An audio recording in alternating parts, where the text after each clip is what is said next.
tema pues interesante es del campo de la cirugía plástica de los cirujanos de cabeza y cuello, cirujanos maxilofaciales, y tiene que ver con la cirugía microvascular. ¿Por qué el interés en este tipo de cirugía?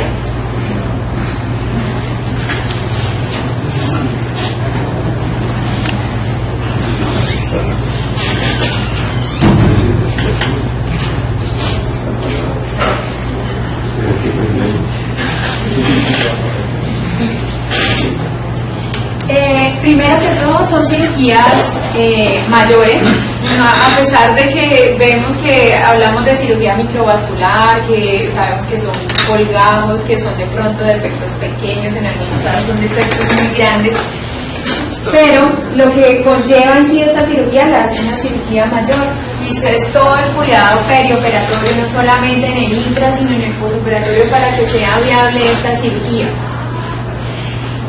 A veces subestimamos las pérdidas sanguíneas en este tipo de cirugía. La mayoría de las pérdidas son tanto sanguíneas como también pérdidas insensibles debido a la exposición de tejido que hay en este tipo de cirugía. Las duraciones de estas cirugías no son cortas, son cirugías mínimo de 6 a 8 horas, incluso algunas se prolongan hasta 12 horas, y en ello es importante manejar diferentes parámetros, entre ellos la temperatura. ¿De qué se trata la cirugía microvascular? Se trata de transferir un tejido vascularizado a un defecto. Se trata de cubrir un defecto por medio de la conexión de un tejido vascularizado donde hay un donante y un receptor. Algunos lo mencionan como trasplantar tejido porque se está uniendo pues la totalidad, casi que la totalidad pues de ese tejido junto con su componente vascular. Para ello debe haber una interrupción del flujo sanguíneo en el momento en que se diseca del tejido pues donante, en el momento en que se diseca hay una interrupción del flujo, y posteriormente se debe reanastomosarse en el tejido receptor. Los tejidos donantes más utilizados han sido tejido que contiene pues la vasculatura radial y cubital a nivel de antebrazo. Está a nivel del dorsal ancho, el recto del abdomen, especialmente para las cirugías reconstructivas de mama. Está en la ingle y también en miembros inferiores para también otro tipo de reconstrucciones. Ese tejido que vamos a transferir a ese receptor, a ese defecto, generalmente va con su arteria y va con su vena. Pero hay que tener algo muy importante, y es que este tejido no tiene su drenaje linfático, no va a tener pues su componente linfático y tampoco va a tener su componente neurológico. Y eso es importante pues en el manejo anestésico, sobre todo de los líquidos, para la sobrevivencia pues del colgajo libre. ¿En qué se utiliza este tipo de cirugía? Para corregir defectos producto de un trauma, para corregir las úlceras que a veces se forman en las unidades de cuidado intensivo, en hospitalización, las úlceras por presión, para reimplantes, pacientes con amputaciones digitales, para cubrir defectos producto de tumores, especialmente en cabeza y cuello, para cubrir defectos producto de quemaduras ya de alto grado, para la cirugía reconstructiva de mama y también para la parte estética, para corregir algún defecto anatómico como tal.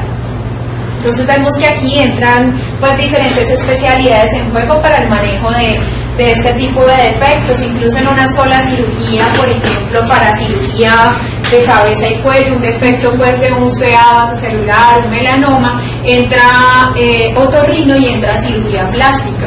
Entonces son cirugías que incluso tienen unos tiempos que vamos a mencionar. Entonces viene el tiempo número 1, que es la isquemia primaria. La isquemia primaria es el momento en el que se toma el tejido, se diseca y se secciona pues la parte vascular. Viene esa isquemia primaria. En ese momento el tejido se expone a un metabolismo anaeróbico. Debe durar aproximadamente entre 60 a 90 minutos, no más de allí, debido a que pues esto va a aumentar el riesgo de fallo en el colgajo, en la sobrevivencia del colgajo.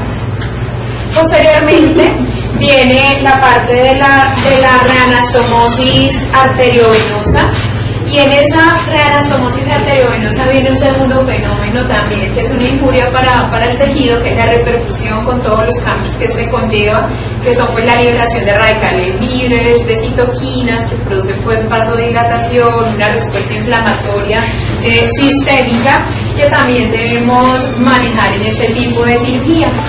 Y en el último tiempo, que en eso pues repercute nuestro manejo anestésico, que va a ser la isquemia secundaria, que pueda o no pueda presentarse dependiendo pues del manejo que se le haga tanto intra como posoperatorio a estos pacientes. Entonces la isquemia secundaria ya va a ser a problemas en la perfusión como tal del colgajo, ya sea por alteraciones quirúrgicas o por manejo del flujo sanguíneo como tal. Esos colgajos, pues la tasa de falla de los colgajos hoy en día es de entre el 1 al 5%. Realmente se ha logrado disminuir la tasa de pérdida de los colgajos. No es que exista mucha evidencia en el manejo anestésico en este tipo de cirugía. Realmente cuando buscaba información sobre ello, decía en los artículos de revisión, nos limitamos a hacer una revisión de la fisiología del flujo sanguíneo, la fisiopatología del colgajo, porque no tenemos como tal evidencia que nos soporte unas recomendaciones pues para el manejo anestésico. Pero dentro de lo poco que se ha hecho, que ha sido la mayoría en animales, en insectos y en ratones, pues van a ver estas recomendaciones. ¿Cuáles son las causas más frecuentes de pérdida de este tejido, de este colgajo? Entonces, la isquemia prolongada, cuando pasamos de esos 60 a esos 90 minutos, pues va a haber mayor riesgo de pérdida del tejido. También puede ser por alteraciones tanto en la parte arterial como en la parte venosa. En la parte arterial podemos encontrar trombosis y vasoespasmo, que puede ocurrir tanto en el intra como en el posoperatorio. De la misma forma, en el drenaje venoso puede haber trombosis, puede haber vasoespasmo o puede haber también una oclusión de ese drenaje venoso por factores mecánicos, por compresión, por las curaciones, por un mal cuidado del tejido que está en ese momento transferido. También el colgajo se puede perder por edema. Entonces hay que tener cuidado en el manejo de líquidos endovenosos en esos pacientes, sobre todo cuando utilizamos gran cantidad de cristaloides que producen hemodilución, disminuyen el contenido arterial de oxígeno si la hemodilución es significativa, produce isquemia, liberación de histamina. También la utilización de antibióticos o algunas otras sustancias que liberen citoquinas proinflamatorias van a desencadenar también edema, y la manipulación, si fue una cirugía pues muy traumática, eso también va a causar edema y es una causa de pérdida del colgajo. Otra causa importante es la hipotensión. La hipotensión puede ser debida a la hipovolemia, a la utilización de fármacos, entre ellos pues los anestésicos, o algunos vasodilatadores que en ocasiones queremos tomar pues para ayudar a perfundir mejor el colgajo, y en ocasiones pues nos da ese el efecto contrario, que es una hipotensión marcada con disminución del flujo sanguíneo. Y también en pacientes cardiópatas, especialmente los que tengan falla cardíaca o bajo gasto cardíaco, eso pues también puede repercutir en la viabilidad del colgajo.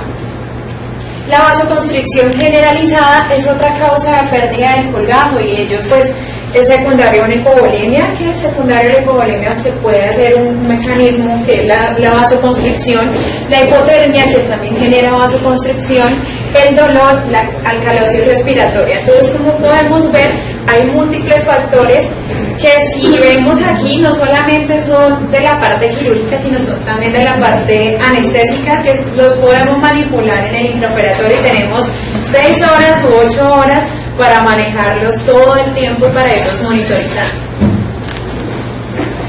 También pues existen factores ya relacionados con el paciente. Entonces, entre ellos los pacientes que tienen diabetes mellitus, se ha encontrado pues mayores tasas de infección, y no solamente tasas de infección, sino también edema, mayor predisposición a edema y alteraciones en esa neovascularización en los pacientes con hiperglicemia. Los pacientes con enfermedades microvasculares, enfermedades como la arteriosclerosis, también tienen riesgo de perder el colgado. Y algunos, como el tabaquismo, la obesidad, los pacientes con cardiopatías o enfermedades del colágeno también son factores de riesgo para pérdida del colgado. Y también está la parte de la técnica quirúrgica, donde hay una anastomosis inadecuada y es un problema pues que quiere reintervenir el paciente. La clave para nosotros en el manejo anestésico de estos pacientes es el mantenimiento del flujo sanguíneo. Tenemos que garantizar que ese colgado reponga y para ello pues tenemos que entender algunos puntos claves del flujo sanguíneo. Si nosotros tomamos como que el flujo sanguíneo es un flujo sanguíneo laminar, se va a regir por la ecuación de Poisson. Entonces, esta ecuación nos explica que el flujo es prácticamente dependiente de la longitud del vaso o la longitud del tubo. La longitud del vaso va a depender de las diferencias de presiones, de la presión de entrada y la presión de salida, va a depender del diámetro de ese vaso o de ese tubo y va a depender de otro factor importante que es la viscosidad. Y para este pues es inversamente proporcional. A mayor viscosidad, menor flujo sanguíneo. A mayor longitud, a mayor radio, mayor flujo sanguíneo. Entonces, con base en esto, podemos más o menos mirar cuáles son nuestras metas del manejo anestésico en este paciente. Entonces, tenemos que garantizar una adecuada viscosidad. Para ello pues existen diferentes estrategias como la hemodilución normovolémica o en algunos casos aquí consideran la hemodilución hipervolémica, pero que ya tiene algunas consideraciones y ya está un poco limitada por el edema. Tenemos que garantizar una adecuada presión de perfusión para garantizar ese flujo y en ello pues tiene un punto importante la presión arterial y el diámetro del vaso. Entonces tenemos que evitar la vasoconstricción, mantener ese vaso dilatado para que pueda perfundir. Entonces, para la presión de perfusión, clave mantener una presión arterial, que es el principal factor determinante de esa presión de perfusión. Esa presión de perfusión idealmente mantenerla con fluidoterapia y evitar los vasopresores, ya que esto pues va a generarnos un efecto contrario que nos va a reducir el diámetro del vaso y pues no vamos a garantizar la meta que queremos pues dar en nuestro paciente. Por otra parte, la vasodilatación, que estaríamos manejando el diámetro según la ecuación que acabamos de ver, y está la otra meta que es la viscosidad, pero con la viscosidad hay que tener mucho cuidado. La viscosidad sabemos que es inversamente proporcional al flujo sanguíneo y la viscosidad guarda una relación con el hematocrito, una relación que no es lineal. Esa relación es que con hematocritos a partir del 40%, el aumento, o sea, cuando aumento el hematocrito por encima del 40%, el aumento de la viscosidad es significativo cuando yo tengo pues aumentos de 30 a 40, de 20 a 30. Ya por encima del 40%, pues esto va a aumentar considerablemente, pues me va a reducir el flujo sanguíneo. Entonces es importante, por eso pues mantener un adecuado hematocrito, no pasarnos del 40%. Tampoco disminuirlo al punto de que nos quedemos sin adecuado contenido arterial de oxígeno, porque si podemos ver en el aporte de oxígeno, que depende del contenido arterial de oxígeno, juega un papel muy importante la hemoglobina. Entonces no podemos sacrificar ese aporte de oxígeno disminuyendo mucho el hematocrito en el paciente. Entonces, como les había mencionado, la mayoría de los estudios se han hecho en animales. Aquí se ve cómo a medida que aumenta, cómo a medida que disminuye la hemoglobina, va aumentando el flujo sanguíneo. Pero también es importante saber que a medida que disminuye la hemoglobina, también vemos disminuciones de las presiones arteriales de oxígeno y no podemos comprometer tampoco la oxigenación de nuestro paciente. Hemoglobinas por debajo de 9 ya se ha considerado que va a afectar en este paciente la presión arterial de oxígeno. Es por eso que se ha estimado una meta para estos pacientes y es mantener un hematocrito de 30%, que no me da mucha viscosidad, pero tampoco me va a disminuir la presión arterial de oxígeno. Es la meta que debemos tener pues con ellos y debería ser una de la monitoría intraoperatoria, poder mantener mediciones del hematocrito de nuestros pacientes. Otros aspectos importantes que hay que tener en cuenta, que ya influyen sobre esos tres parámetros que vimos anteriormente, son la temperatura, la fluidoterapia, son la anestesia, el vasoespasmo y el bloqueo simpático. Con respecto a la temperatura, es una de las monitorías que no puede faltar en este paciente, debido a que es una cirugía larga y que la exposición del paciente en las primeras horas es considerable. Estos pacientes generalmente, mientras se les hace la monitoría invasiva, mientras se intuban, mientras se hace el planeamiento quirúrgico, porque pues hay el planeamiento por parte de otorrino, por parte de cirugía plástica, mientras se logra el posicionamiento adecuado del mismo, se pierde aproximadamente una hora, hora y media, y el paciente está expuesto todo ese tiempo a pérdida considerable de la temperatura. La hipotermia aumenta la viscosidad, altera pues la agregación plaquetaria y glóbulos rojos. Y eso pues va a repercutir en lo que ya habíamos hablado previamente. Lo importante aquí es garantizar la normotermia incluso hasta 24 a 48 horas postoperatoria. Entonces es por eso la importancia también de que estos pacientes se recuperen en una unidad de cuidado intensivo. Así el paciente salga estable hemodinámicamente, todo aparentemente fue muy estable durante pues, el procedimiento. Este paciente debe tener un cuidado exhaustivo en una unidad de cuidado intensivo. Sí. Los pacientes de cabeza, está hablando casi lo que han dicho es de pacientes de cabeza y cuello cuando le hacen la mayoría de cabeza y cuello, reconstrucción de mama. La mayoría de estos pacientes de cabeza y cuello son las cirugías que hay que tener en cuenta que después del tiempo que tú dices de una hora de inclusión y todo eso, en el intraoperatorio son los pacientes que más hipertermia hacen. Posteriormente, cuando uno maneja adecuadamente pues con su manta y todo, estos pacientes que hacen hipertermia y también puede ser pues para exacto. Es por eso pues que la monitoría de la temperatura debe hacerse según las recomendaciones central y periférica. Y la diferencia entre la temperatura central y periférica debe ser menor a 2 grados. No hay una evidencia pues que uno diga grado 1 a que lo soporte, pero pues sí coinciden en diferentes tipos de revisiones, que ese es un pilar pues de la monitoría en estos pacientes. ¿Sí? Y el calentamiento pues activo y garantizar la normotermia en el postoperatorio. Con respecto a la fluidoterapia, recordar que la hipovolemia genera vasoconstricción y eso es lo que queremos evitar. Muchas veces estos pacientes se tornan hipovolémicos y no nos damos cuenta, y es por pérdidas insensibles más que por pérdidas sanguíneas, por la exposición del tejido donante y la exposición del tejido receptor. Entonces es importante mantener dentro del mantenimiento normal pues de que hacemos por hora de líquidos endovenosos las pérdidas insensibles. Ellos nos calculan más o menos que tengamos en cuenta entre 4 a 8 cc por kilo hora adicionales del mantenimiento del paciente para poder corregir las pérdidas insensibles de estos pacientes. Se recomienda mantener a estos pacientes con una ligera hipervolemia que me garantice pues vasodilatación, reducción del tono vascular simpático. Generalmente pues esos pacientes van con un catéter venoso central, aunque la PVC pues no es un buen indicador pues de la volemia del paciente, si es la única medida que tenemos. Y tenemos pues acceso como a mirar la tendencia de la PVC. Ellos nos recomiendan manejar 2 centímetros por encima de la PVC basal con la que ha estado el paciente. Esto duplicaría el gasto cardíaco, la vasodilatación cutánea y muscular.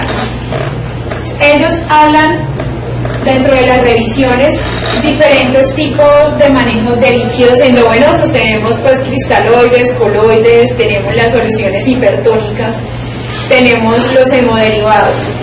Como lo que nosotros queremos evitar en este paciente es el edema, y como sabemos que este paciente no puede tener un drenaje linfático que me permita que ese líquido que está intersticial pues pueda drenarse adecuadamente, La recomendación es que los cristaloides solamente se utilicen para el mantenimiento y pérdidas insensibles. Ya pérdidas adicionales por sangrado, que lo idealmente es reponerlos con coloides o con soluciones hipertónicas. Es la recomendación. Entonces, básicamente evitarlos, el uso exagerado de los cristaloides. Con respecto a la anestesia, pues sobre los efectos que tienen los anestésicos volátiles sobre la microcirculación, pues no son muy concluyentes como tal. Sí se hace énfasis en el isoflurano porque pues lo comparan con otros y entre ellos pues lo comparaban con el alotano. Genera un vasodilatación con menor depresión miocárdica. Hablaban también del propofol, reduce la agregación plaquetaria, disminuye la trombosis y hace que se libere pues óxido nítrico por medio de los leucocitos, y en esto pues serían como algunos efectos protectores para el colgajo. Vamos a ver más adelante un poco más sobre estos anestésicos para pues entender un poco más sobre ello. Con respecto al vasoespasmo, se puede presentar como hecho intraquirúrgico y posquirúrgico. Cuando se presenta intraquirúrgico, los cirujanos pues utilizan vasodilatadores tópicos, entre ellos pues han utilizado verapamilo o anestésico local para tratar de resolver inmediatamente pues lo que ocurre en ese momento, que es el vasoespasmo. Y existe el bloqueo simpático, que es otro factor importante. Es aquí donde vemos qué ventaja tiene la anestesia regional sobre los colgajos. La anestesia regional, pues cuando utilizamos anestésicos locales, ya sea a nivel perineural, a nivel peripleural y a nivel pues subaranoideo, es lo que quiere decir ahí. Entonces, o epidural. Esos anestésicos locales sabemos que producen es un bloqueo simpático. Al producir el bloqueo simpático, pues va a haber vasodilatación periférica. Pero hay un problema, y es que ese colgajo, como les había mencionado, esos vasos sanguíneos no tienen inervación. Entonces va a haber bloqueo simpático en la circulación periférica, pero en el colgajo no. Y ocurre el fenómeno de robo de flujo. Entonces se ha estudiado, o lo que se ha visto, pero ha sido pues en animales y muy poco pues en humanos, es que con el uso de esos anestésicos locales lo que se ve es una disminución inicial del flujo sanguíneo a nivel del colgajo por este fenómeno del robo. Sin embargo, la utilización de fluidoterapia, la utilización de otras medidas pueden contrarrestar este efecto y mejorarlo. Y se ha visto sobre todo en los bloqueos que se hacen peridurales a nivel lumbar, donde se ve ese robo de fluido. Con respecto a la valoración preoperatoria de estos pacientes, la edad cronológica como tal no es una contraindicación para llevar a estos pacientes a cirugía. No representan un riesgo, por decirlo así, para falla del colgajo como tal. En cambio, las comorbilidades sí generan un factor de riesgo para alteraciones del colgajo. La clasificación ASA, entre mayores hay mayor morbilidad postoperatoria. Los tumores de cabeza y cuello, que generalmente son pacientes ancianos, son pacientes fumadores, alcohólicos, pacientes que tienen un alterado estado nutricional, que han sido pues sometidos a radioterapia, a quimioterapia, pues tienen mayor riesgo de falla de colgajo. Pacientes con radioterapia presentan mayores complicaciones posoperatorias de la ida y fracaso del colgajo. También hay que tener en cuenta la valoración preoperatoria de los pacientes sometidos a radioterapia que hacen retracciones que pudieran ser vía aérea difícil. Esto es importante para la planeación de la inducción anestésica.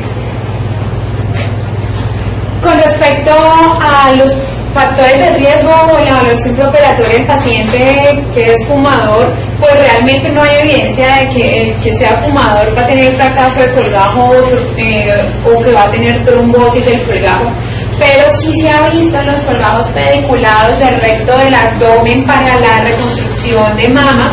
Sí se ha visto que hay mayor incidencia de necrosis cutánea, de formación de hernias y de infección en los pacientes fumadores.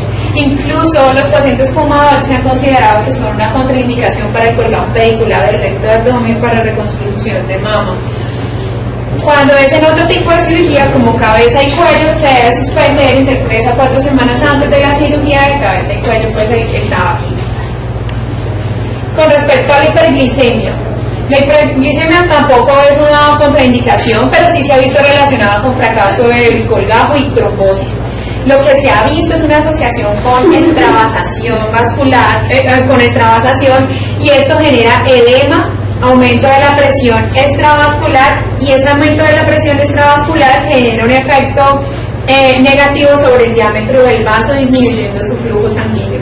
Entonces, ese es el inconveniente. Hay que tener mucho cuidado en el manejo de líquidos en el paciente diabético por tener esa predisposición a la extravasación. El paciente obeso. Este paciente sí se ha catalogado un factor de riesgo para complicaciones de manera significativa.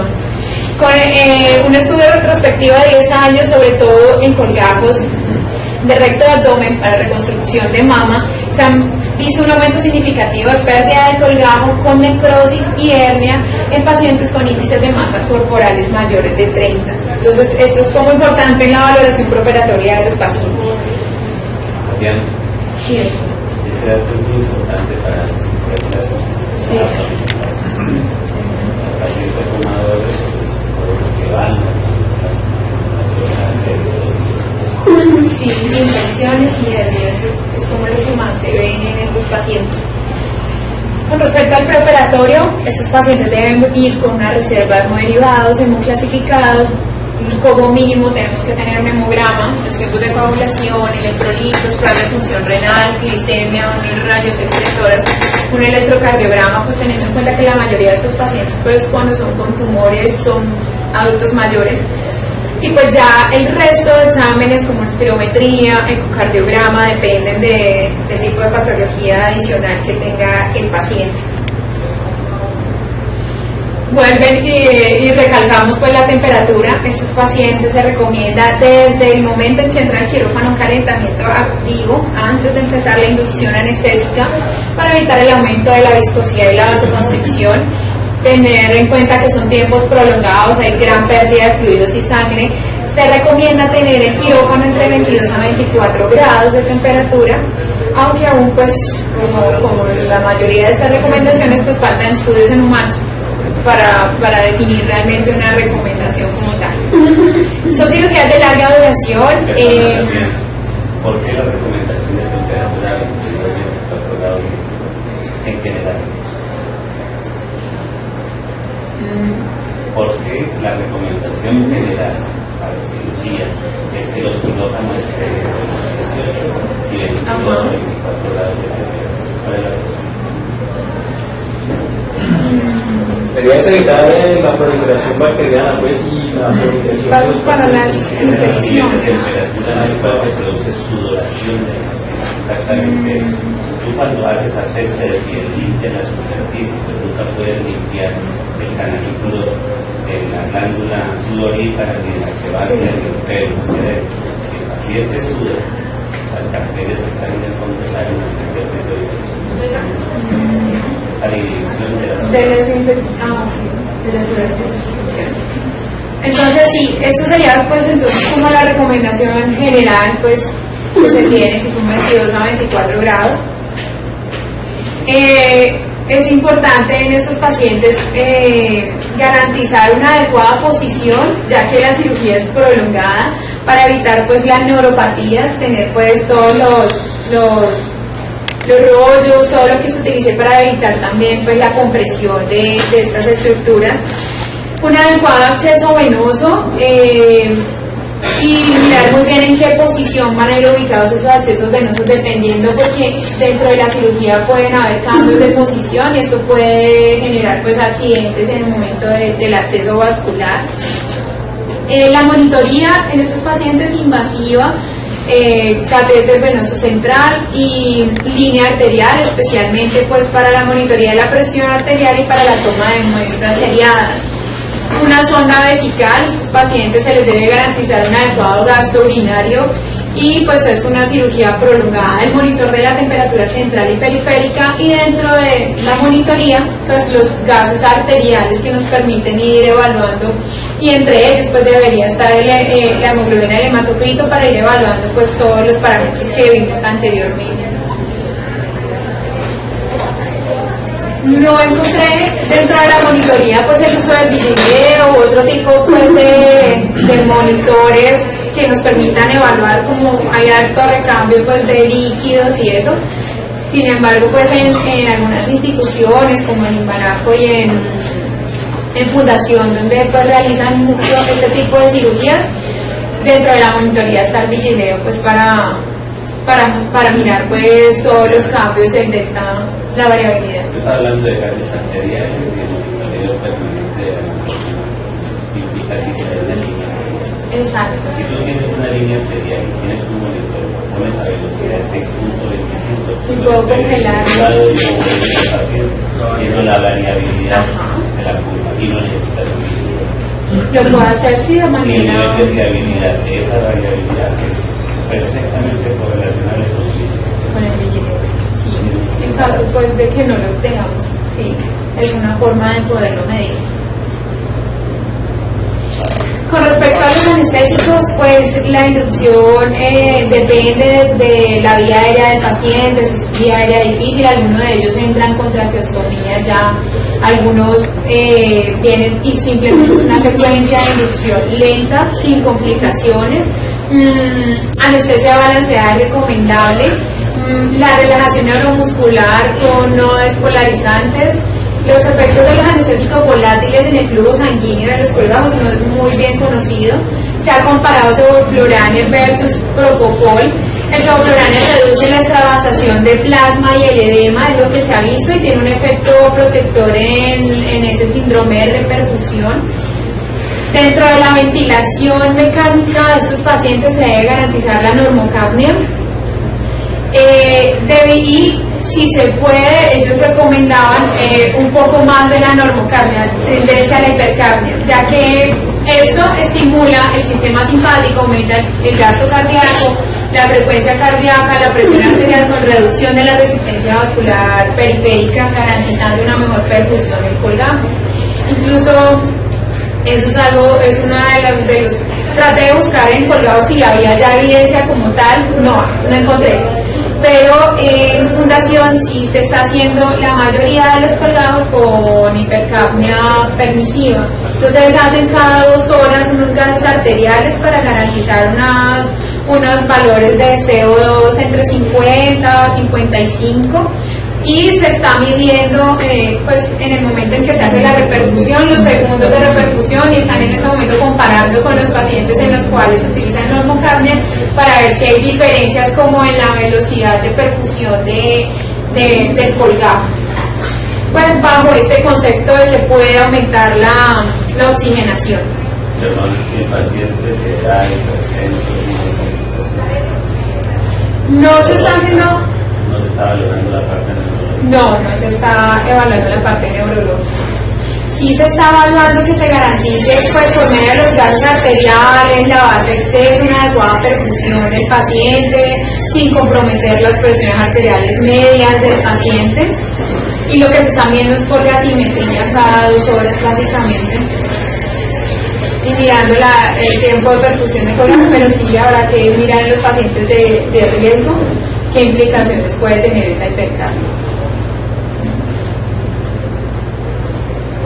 Con respecto a los líquidos, tendencia a una circulación hiperdinámica con aumento del gasto cardíaco, con garantizar una adecuada presión de pulso, vasodilatación, la hemodilución normovolémica, hipervolémica. Sin embargo, la hipervolémica ya está limitada debido al edema que se puede producir. Evitar sobrecarga de volumen, especialmente en pacientes con cardiopatías, teniendo en cuenta pues que estos pacientes el colgajo pues no tiene drenaje linfático y puede fallar pues por el edema intersticial que se puede generar aquí. Los cristaloides están limitados para el mantenimiento de las pérdidas insensibles. Los coloides se han utilizado para la reposición de pérdidas sanguíneas. Se han estudiado varios, los etastars, los dextranos, las gelatinas. Dentro de ellos, pues, por las características dranos que disminuyen pues la parte de la agregación plaquetaria, que tiene disminución del factor 8. En ese sentido disminuiría la trombosis, pues esa es la hipótesis, disminuiría la trombosis como tal del vaso y tendría pues a mejorar el flujo y a disminuir las complicaciones. Sin embargo, no hay evidencia pues todavía que soporte que este debe ser uno de los manejos de los pacientes.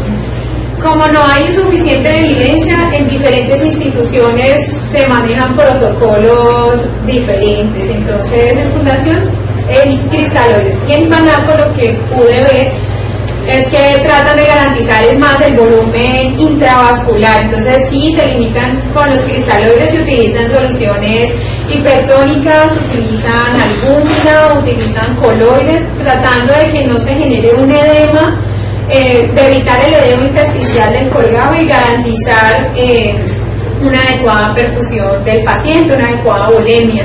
Y también se hace la monitoría pues con su vigileo, con sus gases arteriales para garantizar la perfusión tisular en el paciente. Por eso pues me llamó la atención este tema, para ver si encontraba como tal un protocolo estandarizado de qué es lo que se debe hacer en este tipo de cirugía.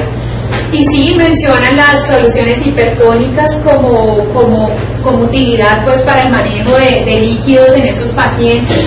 Son expansores plasmáticos, tienen beneficios cardiovasculares, aumento de la contractilidad cardíaca, disminuyen la poscarga, aumentan la precarga, aumenta el gradiente transcapilar, pero tiene una duración entre 15 y 20 minutos y pues tiene algunas otras posibles efectos secundarios como la hipernatremia, la hipocalemia, pero que igual se resuelven rápidamente. Y estos pacientes, como su postoperatorio es una unidad de cuidado intensivo, pues en estos pacientes no es que sea significativo estos valores. Con respecto a las transfusiones liberales se han asociado con mayor mortalidad. Solamente la idea de las transfusiones es poder garantizar un adecuado hematocrito, que no me aumente la viscosidad ni que me vaya a disminuir la presión arterial de oxígeno en estos pacientes. Durante el intraoperatorio, en la parte de disección del colgajo, en el momento en que se extrae, como ahí es un punto crítico donde puede haber aumento de las pérdidas sanguíneas, se ha tratado pues de implementar la hipotensión controlada, posicionar al paciente para garantizar el drenaje venoso, o algunos pues los anestésicos locales dentro pues del sitio para garantizar pues el manejo del sangrado en estos pacientes. Sin embargo, pues la evidencia no es muy contundente. Con respecto a los vasopresores, no hay suficiente evidencia, además no se ha visto cambios significativos debido a que esos vasos están denervados. La utilización de vasodilatadores sistémicos como el nitroprusiato causa una gran vasodilatación que ya disminuye la presión arterial media y ya perjudica como tal el flujo sanguíneo del colgajo, incluso hace una vasoconstricción refleja, no son recomendados. Con el mirrinol no se han visto cambios significativos. Con los vasodilatadores tópicos pues se utilizan en caso de vasoespasmo, sí se ha visto mejoría pues de esta situación, y el único inotrópico que ha mostrado aumentar el flujo sanguíneo del colgajo pues ha sido la dobutamina, aumentando pues el gasto cardíaco con vasodilatación periférica. Entonces sí tenemos que utilizar un inotrópico, un vasoactivo en estos pacientes. El ideal es la dobutamina, que es el que ha mostrado pues evidencia para mejorar la perfusión. Con respecto a la parte de la coagulación, de la anticoagulación y la antiagregación en estos pacientes, se ha probado con heparina subcutánea, con ácido acetilsalicílico, y se ha visto mejoría significativa en la sobrevivencia de colgajos libres. Clopidogrel disminuye el riesgo de trombosis, pero estos estudios pues se han hecho en animales, no se han usado en la práctica clínica como tal para ver la incidencia de hemorragias y sangrados posterior a la utilización de ellos. Los trombolíticos sí se han usado en las reintervenciones y en pacientes que hacen trombos a nivel de esa microvasculatura, los utiliza el cirujano de manera directa. utilización de heparina, 2.500 a 5.000 unidades usadas antes de la recolección del colgajo, no ha sido estandarizado como tal. Lo que sí se hace es que el lumen de los vasos es irrigado con suero heparinizado, es lo único pues que se ha utilizado. Y pues se ha demostrado que pequeñas dosis de heparina para la irrigación no se ha relacionado con riesgo de hematoma o hemorragia postoperatoria. Son pequeñas medidas que se tienen en cuenta. Esas 2.500 a 5.000 son endógenas. Sí, pero entonces no están estandarizadas. Con respecto al postoperatorio, en el este paciente es clave también el manejo después del manejo pues, intraoperatorio, y es garantizar la normotermia hasta 48 horas posteriores. Al manejo de la lesión por repercusión. Para el manejo, pues en las lesiones, para prevenirlas, pues muchos de los anestésicos que utilizamos tienen efectos protectores pues contra la repercusión, como lo es el sevoflurano, el propofol. Garantizar antes de la repercusión una adecuada volemia del paciente, una adecuada presión arterial, y pues ya el manejo dentro de la prevención pues no exponer el tejido a mayores tiempos de isquemia, porque eso es lo que mayor riesgo tiene de complicaciones o de hacer el síndrome por repercusión. Y tener pues todas las medidas a la mano para manejar pues todos los trastornos que pueden evidenciarse, como la hipercalemia, por ejemplo, durante la repercusión, la vasodilatación pues generalizada debido a esa respuesta inflamatoria. Tener pues en cuenta eso y estar preparados por si se presenta el síndrome de repercusión. Dentro del postoperatorio, entonces, garantizar la normotermia, garantizar una adecuada volemia, unas presiones arteriales sistólicas normales, mayores de 100 mililitros de mercurio, un hematocrito del 30%, que ya vimos, pues es el ideal, un adecuado gasto urinario, una adecuada saturación, una analgesia óptima en estos pacientes, especialmente multimodal. Durante las primeras horas no recomiendan el uso de AINES pues por riesgo de complicaciones de la vasculatura, y debe hacerse la monitoría periódica del colgajo. Hay que estar revisando, y la monitoría se hace tanto clínica como imagenológica, y lo que se utiliza es el Doppler para mirar la flujometría, para ver si está perfundiendo o no el colgajo. Es lo que se debe hacer en el postoperatorio, y esto es importante porque el permitir una detección rápida de esa complicación y poderla reintervenir hace que el 75% de los colgajos se recuperen, se puedan salvar.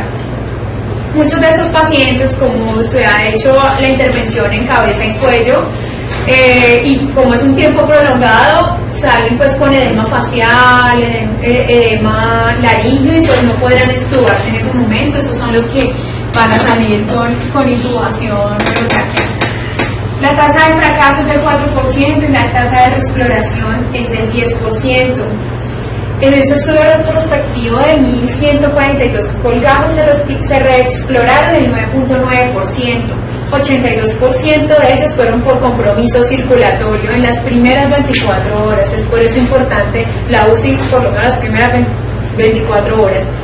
Y lo que se encontró, las causas más frecuentes de falla en estos colgajos fue la anastomosis inadecuada, la trombosis arterial, el vasoespasmo, un inadecuado drenaje venoso, el edema por hemodilución excesiva, por traumatismo o por periodos de isquemia muy prolongados.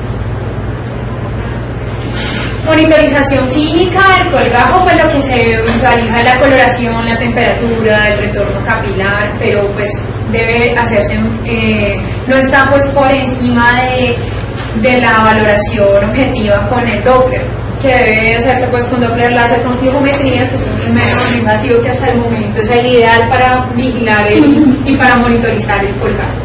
La detección temprana, como les mencioné, recupera el 75% de los casos. Y cómo le evitamos, cómo detectamos rápido, garantizando una unidad de cuidado intensivo postoperatoria en estos pacientes. Esta cirugía representa un reto anestésico porque se deben optimizar las condiciones fisiológicas para la sobrevida del colgajo. no aumentar la morbilidad no quirúrgica, es decir, garantizar la sobrevida del colgajo sin perjudicar la movilidad pues, del paciente y sin comprometer el resto de comorbilidades pues, que el paciente puede llegar. Es un trabajo en equipo junto con el cirujano, junto con el manejo postoperatorio. Se debe conocer muy bien los pasos de esta cirugía y la fisiopatología de cada uno de los tiempos quirúrgicos y pues el cuidado postoperatorio que es crucial en estos pacientes. Todavía falta protocolizar un manejo anestésico para los colgajos microvasculares. No existe como tal un protocolo, una guía, una recomendación estandarizada, ¿no? Por eso es que en distintas instituciones se hacen otros manejos. Incluso en Imanaco utilizan multivitaminas, albúmina, sulfato de magnesio, que estuve buscando y no encontré. Pero lo utilizan como para garantizar la nutrición del tejido, la perfusión, todo pues para que sea viable. Y hasta el momento los resultados que ellos han obtenido son muy buenos.